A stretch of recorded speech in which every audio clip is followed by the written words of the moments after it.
بسم اللہ الرحمن الرحیم۔ آج پھر سے سبجیکٹیو کوشچن لے کر کے حاضر ہوئے۔ اس سے پہلے 2 ویڈیو میں بتا دیا گیا ہے، 2 ویڈیو میں سبجیکٹیو کوشچن۔ یہ آج کا انتم جو ہے ویڈیو ہے۔ آج تھوڑا سا لمبا ہوگا، اس میں جو بھی بچا ہوا جو ہمارے حساب سے لگ رہا ہے کہ بھی آئے ہیں پوچھے گا، وہی سب کوشچن جو ہے بتایا جا رہا ہے، ٹھیک ہے۔ چلو 28واں نمبر کوشچن دیکھتے ہیں کیا کہہ رہا ہے۔ نظم برگ کلیسا کا خلاصہ لکھیں۔ جواب: ایک طنز اور مزاح اور ظریفانہ شاعر کی حیثیت سے اکبر الہ آبادی نے اردو شاعری میں اپنی ایک شناخت بنائی ہے۔ نظم برگ کلیسا اکبر الہ آبادی کی ایک طنز و مزاحیہ نظم ہے۔ اس نظم میں برگ کلیسا کو شاعر نے علامتی طور پر پیش کیا ہے۔ کلیسا کی بجلی یعنی انگریزوں کی لڑکیوں کو انہوں نے برگ سے تعبیر کیا ہے، جس کا شکار مسلمانوں کی ناعاقبت اندیش عشق کی پیش کیا ہے۔ چنانچہ فرماتے ہیں کہ ایک دن کلیسا میں گئے تو ایک حسن جمال کا نمونہ مس سے دوچار ہو گئے۔ پھر اس مس کے حسن جمال اور سراپا کی پی کر تراشی کرتے ہوئے اس کے چال ڈھال، نارو انداز، گفتگو اور بے پناہ حسن کا تذکرہ ہے، یہاں تک کہ شاعر نے اپنے دل کی بے قراری کا بھی اظہار کیا ہے۔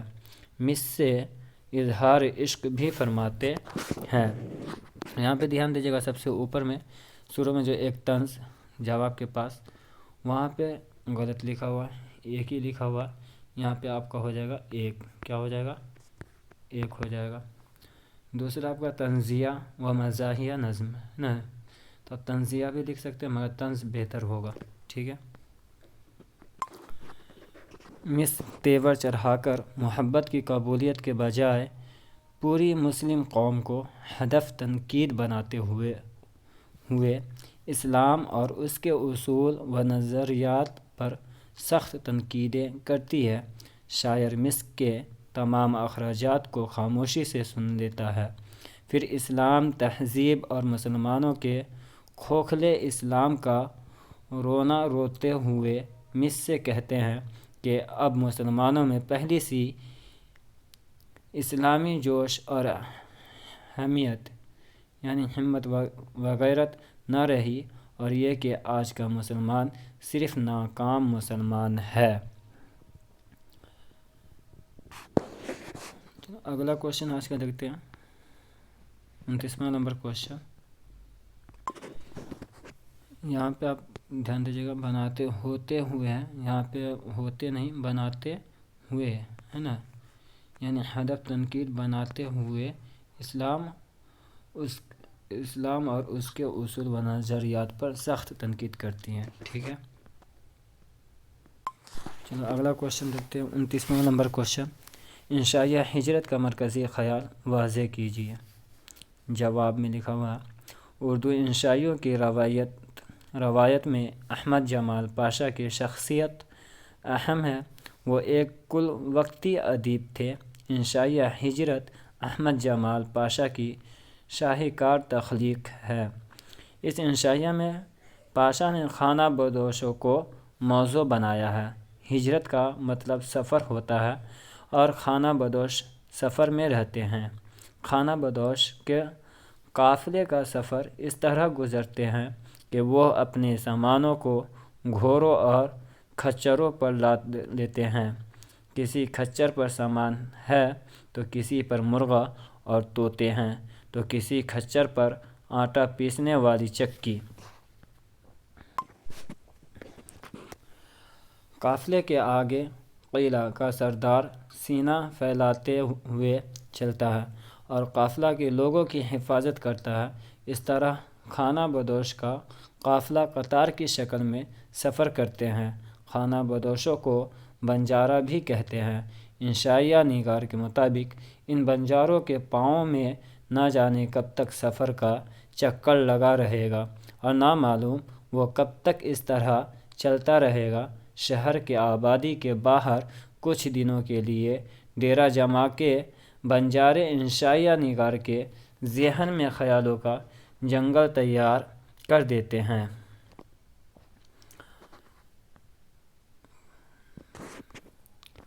آپ لوگ یہ یہاں دیکھ لیجیے گا، یہاں سے ہم پڑھنا اسٹارٹ کیے تھے، آٹا پیسنے والی چکی، ٹھیک ہے۔ 30واں نمبر کوشچن اسٹارٹ کرتے ہیں۔ افسانہ بھولے بسرے گیت کا خلاصہ لکھیں۔ جواب میں، بھولے بسرے گیت کے عنوان سے ایک افسانہ ہمارے نصاب میں شامل ہے جس کے تخلیق شفیع جاوید شفیع جاوید ہے، وہاں پہ ہٹا دیجیے گا آپ لوگ، ٹھیک ہے۔ تخلیق شفیع جاوید ہے۔ اس افسانے میں شفیع جاوید نے ملازمت سبکدوشی کے بعد تنہائی کے قرب پر نہایت فنکارانہ انداز میں روشنی ڈالی ہے نا، نہایت فنکارانہ انداز میں روشنی ڈالی ہے۔ کہانی کچھ اس طرح ہے کہ افسانہ کے مرکزی کردار سید عزیز احمد ڈاکٹر جزل کے اعلیٰ عہدے سے ریٹائر کر چکے تھے۔ بعد ازال ملازمت کے چند روز بعد تک اپنے دفتر آتے جاتے رہے تو ان کے ماتحت عملہ بھی سلام کلام کرتے تھے۔ یہاں پہ ہم الف ہٹانے کے لیے آپ کو بولے ہیں تخلیق، یہاں پہ یا تو کار کر سکتے ہیں نا، تخلیق کار شفیع جاوید ہے، اس طریقہ سے تخلیق کار شفیع جاوید ہیں۔ لیکن انہوں نے جب اپنی گاڑی بیچ دی تو گھر میں ایسے گوشہ نشیں ہو گئے،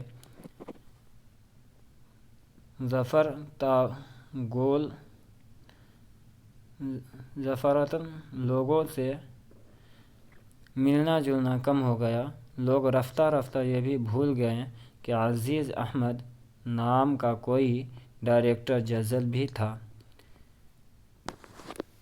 اس تنہائی کے قرب میں عزیز احمد کو اپنے عہدے کا زمانہ یاد آتا تھا تو وہ ماضی کے اوراق میں گم ہو کر اونگنے لگتے تھے۔ عزیز احمد کا ایک چھوٹا سا گھر تھا جس میں گھٹن سے بھرا ماحول تھا۔ سماج سے تو وہ نظر انداز ہو چکے تھے اور گھر والوں کے درمیان وہ اجنبی ہو گئے تھے۔ 30واں کوشچن آج کا اسٹارٹ کرتے ہیں۔ مرزا غالب کی شاعرانہ خصوصیات پر اظہار خیال کیجیے۔ 30واں کوشچن کیا کہہ رہا ہے؟ مرزا غالب کی شاعرانہ خصوصیات پر اظہار کیجیے۔ جواب میں، اردو شاعری کی تاریخ غال کے تذکرہ، یہاں پہ غال نہیں غالب کے ہوگا، ہے نا، کیا ہوگا یہاں پر؟ غالب کے تذکرہ کے بغیر نامکمل ہے۔ اس سے غالب کی شاعرانہ عظمت کا اندازہ ملتا ہے۔ زیر نصاب شامل کیے گئے اشعار آج بھی خاص و عام میں مقبول ہے۔ ان میں زندگی، تجربات و مشاہدات سے متعلق، اب تھوڑا سا یہاں پہ آپ دیکھ لیجئے کیا بولا جا رہا ہے، یہاں پہ غال نہیں غالب ہوگا، ہے یہاں پہ، وہاں پہ غال جو لکھا ہو وہاں پہ آپ لوگ غالب کر لیجئے گا۔ وہ مشاہدات سے متعلق ایک ہوش مند اور احساس شاعر کے معنی خیز فکر و احساس کا بخوبی اظہار ہے۔ پہلی غزل کے تمام اشعار مضامین کے اعتبار سے ایک دوسرے سے الگ ہیں مگر ان کا مزاج اور تجربات کے اعتبار سے ایک باہمی ربط اور اندرونی وحدت پائی جاتی ہے۔ احساسات کی اندرونی بے چینی، اضطراب اور تلملاہٹ سے مختلف رنگوں سے آراستہ اس غزل کے اشعار ایک خاص مزاج کی ترجمانی کرتے ہیں۔ وہاں پہ تلملاہٹ ہوگا، ہے نا، تلملاہٹ، یہاں پہ میم بھی ہے، تلملاہٹ ترجمانی کرتے ہیں۔ دوسری غزل کے ہر شعر میں شاعر کسی نہ کسی منظر یا تماشا کو دکھانے کا تیور دکھاتے ہیں اور یہ تمام مناظر غالب کے فکر کی نئی جہتوں اور ان کے احساس کی رنگا رنگ متنوع لہروں کو منفرد شاعرانہ انداز میں ظاہر کرتے ہیں۔ کسی منظر یا تماشے کے تعلق سے اپنے مخصوص استفہامی اور خود کو دریافت کرنے والے ہوش مند تیور کے ساتھ غالب ان اشعار میں موجود ہے۔ یہاں استفہامی اور خود کو دریافت کرنے والے ہوش مند تیور کے ساتھ غالب ان اشعار میں موجود ہیں۔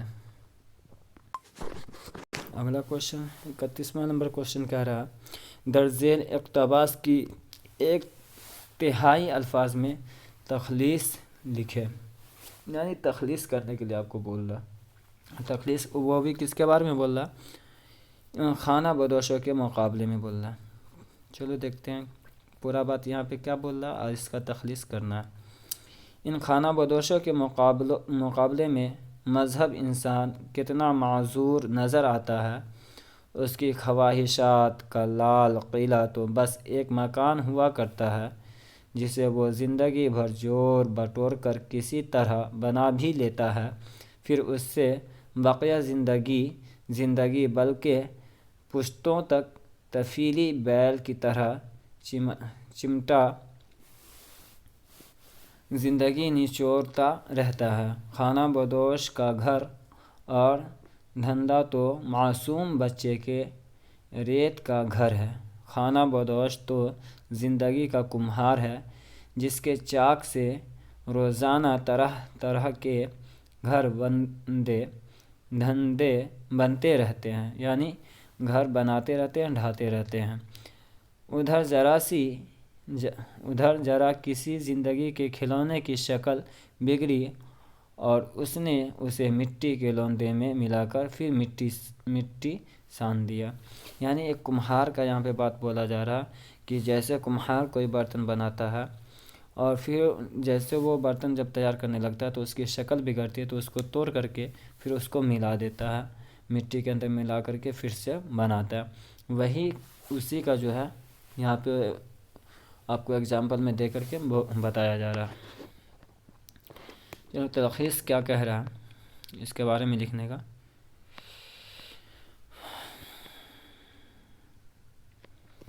جواب میں تلخیص: مذہب انسانوں کی بے نسبت خانہ بدوش کی زندگی زیادہ آسان اور مطمئن ہے، کیونکہ خانہ بدوشوں کی خواہشات بہت محدود ہے۔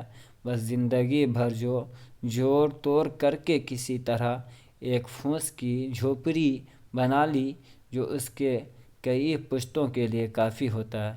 کسی وجہ سے اگر جھوپڑی گر گئی تو پھر دوسری جھوپڑی کھڑی کر لی۔ اگلا کوشچن کیا کہہ رہا ہے؟ یہ بھی آپ کا سیاق و سباق کے حوالے سے ہے۔ کس چیز کا سیاق و سباق دے رہا؟ 32واں نمبر کوشچن کہہ رہا درذیل اقتباس تشریح سیاق سباق کے حوالے سے کیجیے۔ ٹھیک ہے۔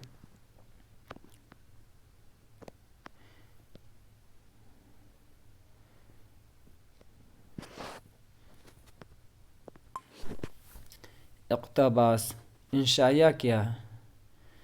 بادی النظر میں انشائیہ ایسے کی حدود کو متعین کرنا ایک خاص گھٹن کام ہے، کیونکہ نہ صرف تاریخی اعتبار سے انشائیہ کے مفہوم اور اہمیت میں انقلابی تبدیلیاں پیدا ہوئے بلکہ ہر انشائیہ کیا بے لحاظ مواد اور کیا بے لحاظ تکنیک ایک جداگانہ کیفیت کا حامل ہے۔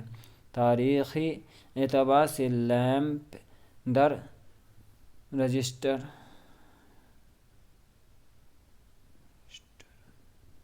کے طریقہ کار میں اس قدر تضاد ہے کہ ان کے لکھے ہوئے مضامین کو ایک ہی زمرے میں شمار کرتے ہوئے سخت ہچکچاہٹ محسوس ہوتی ہے۔